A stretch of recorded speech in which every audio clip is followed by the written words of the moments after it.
Hello students, welcome to free K education. मेरा नाम है आकाश अर्जक और आज हम कंटिन्यू करेंगे chapter 6 death of a partner, जिसमें आज हम डिस्कस करेंगे शॉर्ट क्वेश्चन आंसर्स। तो यहाँ पे हमारा जो पहला क्वेश्चन है, what is gaining ratio and how it is calculated. तो गेनिंग रेशियो क्या होता है और हम किस तरीके से गेनिंग रेशियो को कैलकुलेट करते हैं। तो यदि हम बात करें गेनिंग रेशियो का, तो गेनिंग रेशियो वो रेशियो होता है जहाँ पे जो पार्टनर्स होते हैं वो एक्वायर करते हैं किससे, जो भी डिसीज पार्टनर होगा ना। डेथ के केस में डिसीज पार्टनर और रिटायरमेंट के केस में रिटायरिंग पार्टनर। तो डेथ के केस में डिसीज पार्टनर से जो भी शेयर लेते हैं वो, जिसका हमारा फॉर्मूला होता है gaining ratio is equal to new ratio minus old ratio, है ना। क्यों न्यू रेशियो? क्योंकि हमेशा न्यू रेशियो ज्यादा होगा कंपेयर टू ओल्ड रेशियो। इसी का मतलब होगा कि पार्टनर्स ने क्या करा है, गेन करा है। नेक्स्ट हमारा जो क्वेश्चन है, how is the deceased partner compensated for goodwill. तो जो भी डिसीज पार्टनर है वो किस तरीके से कंपनसेट होता है। जैसे पहले जब हमने इंटरेस्ट डिस्कस करी थी तो हमने देखा था जो भी गेनिंग पार्टनर्स होते हैं उसको हम क्या कर देते हैं, डेबिट कर देते हैं। टू जो भी डिसीज पार्टनर होगा उसको हम क्या करेंगे, क्रेडिट कर देंगे। तो यहाँ पे हमारा जो एंट्री हो जाएगी वो ये हो जाएगी और इसी में हम क्या करेंगे, यहाँ पे गेनिंग रेशियो और यहाँ पे इसका सैक्रिफाइसिंग रेशियो।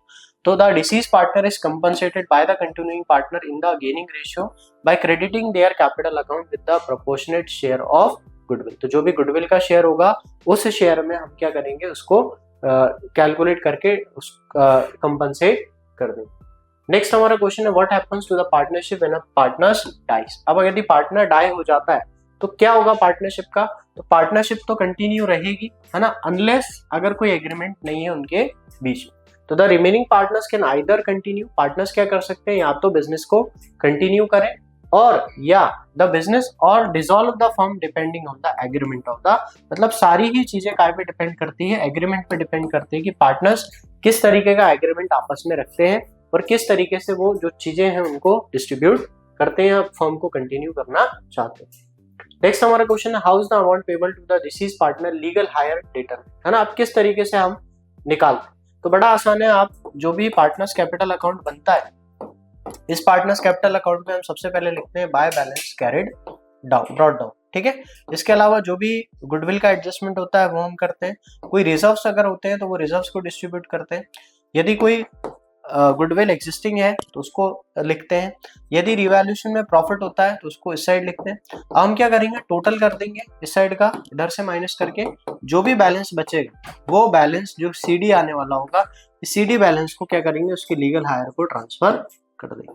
तो ये हमारा एडजस्टमेंट होता है। The amount payable to the deceased partner legal heir include what, deceased partner share of capital, है ना, share of profit up to the date of death, है ना, and share of goodwill.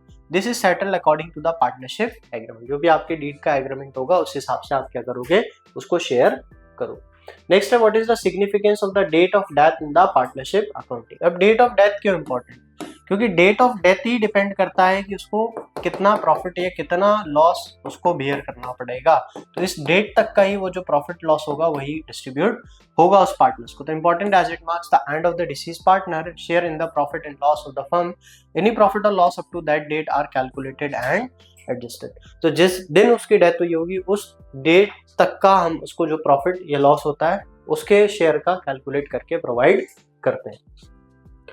Next है, what is the entry for the share of profit of a disease partner. तो यदि share of profit की बात करें तो एंट्री क्या होगी हमारी, the share of profit of the deceased partner is transfer to the deceased partner capital account by debiting profit and loss appropriation account. तो हमारी एंट्री क्या हो जाएगी, profit and loss appropriation account debit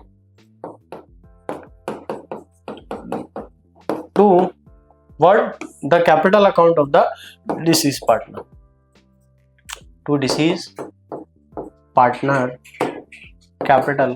तो ये हमारी जनरल एंट्री हो जाएगी काहे की, जब हम प्रॉफिट डिस्ट्रीब्यूट करेंगे किसको, डिसीज पार्टनर।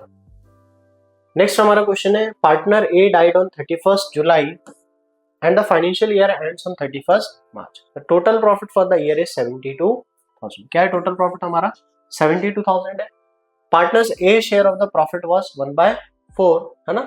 अब what amount of will be credited to the partners A's account, है ना, in the period from 1 April to 31 जुलाई। तो यदि हम मंथ काउंट करें तो अप्रैल, मई, जून और जुलाई, टोटल मंथ्स आ गए कितने, 4 मंथ्स। क्लियर। अब जो प्रॉफिट था वो कितना था, 72। इसका शेयर कितना था, 1/4। 4, और जो रिमेनिंग मंथ्स थे वो जब तक वो उसकी डेथ नहीं हुई तब तक 4 मंथ, तो 4/12 ये कट गया है ना, ये हमने काट दिया। तो ये हमारा आंसर आ जाएगा कितना, इंटू 4/12 करेंगे, 72,000 इंटू 1/4 इंटू 4/12, तो 6 2 है ना।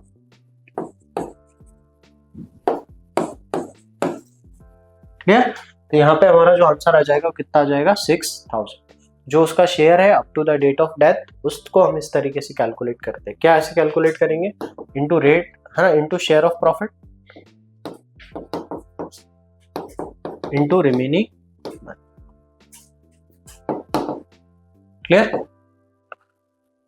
नेक्स्ट है हमारा, what is the treatment of revaluation of assets and liabilities of the death of a partner. तो क्या है जरूरत, क्योंकि ये कहीं ना कहीं एक करेक्ट और फेयर पोजीशन शो करती है एसेट्स और लायबिलिटीज की, और जो भी प्रॉफिट लॉस होता है उसको हम पार्टनर्स कैपिटल में ट्रांसफर करते हैं, सारे ही पार्टनर्स को including the disease partners. Clear.